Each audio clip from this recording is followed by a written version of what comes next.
it's one thing for it to be like a homegrown thing because you kind of grow up together. You're like siblings at that point, where when you have those fights, you figure it out and you get through it because you're basically siblings and you have to. Mhm.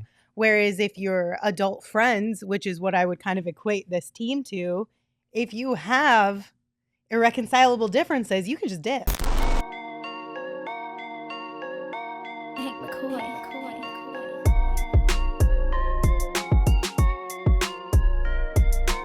I agree that system being, a constant is important, but not if the system doesn't work. And we saw this year, the system didn't work. And you're going to have change regardless, whether you keep Frank or you let him go because Kevin Young left. So that was your offensive philosophy.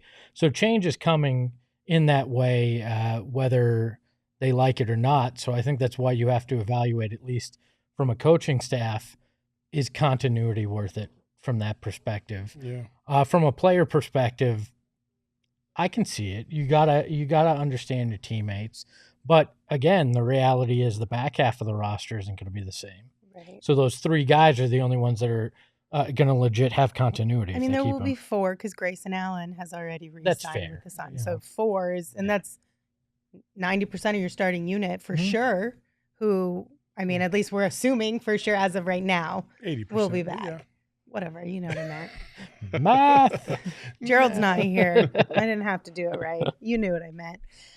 But it is interesting to think about it because, like you said, I mean, it's one thing for it to be like a homegrown thing because you kind of grow up together. You're like siblings at that point, where when you have those fights, you figure it out and you get through it because you're basically siblings and you have to. Mm-hmm. Whereas if you're adult friends, which is what I would kind of equate this team to, if you have irreconcilable differences, you can just dip. There, you don't have that like family bond, if you will, quote unquote, that kind of keeps you together. Yeah, that's an interesting point. It's funny that you say family bond because if you look at the four that you just mentioned, right? Bradley Beal, Kevin Durant, Devin Booker, and Grayson Allen. Two of those four are in similar positions, single guys, in this city, doing their thing, high-profile athletes, whatever. Then you have Bradley Beal, who's a family guy, you know what I mean? And so he's not going to be, running the streets the same way, if you will, as KD and Book. And then you have Grayson, who is also a married individual, and but he doesn't have kids yet. And so all three, kind of three different factions of where each of them are in life. And, my question is always, so how many times do these guys get together off the court? Like, is it only when they go on the road and they're hanging out, or do they hang out, when they're here in the Valley? Do they have a cookout every other Saturday or something like that? Like, what kind of things do they do to try and bond?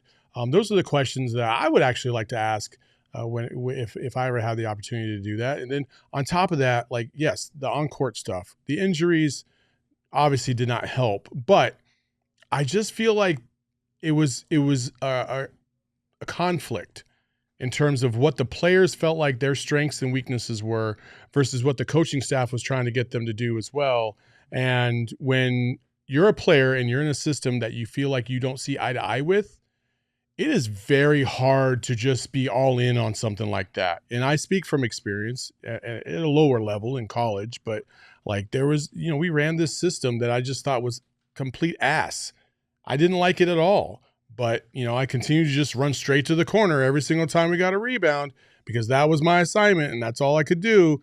And I didn't feel like it took advantage of my strengths and weaknesses. And so that's a huge part of the buy-in process, and that can fuck up continuity. Well, I think you bring up an interesting splitting, or not splitting hairs, but an interesting point. What's more important, chemistry or continuity?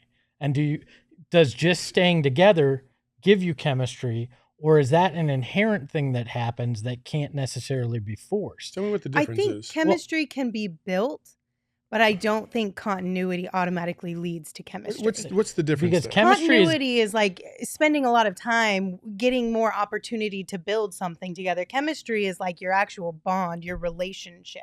Yeah. Right? Continuity would be like having the same squad and coaching staff for 3 years straight to be able to build that up. The chemistry would be like, does it actually click?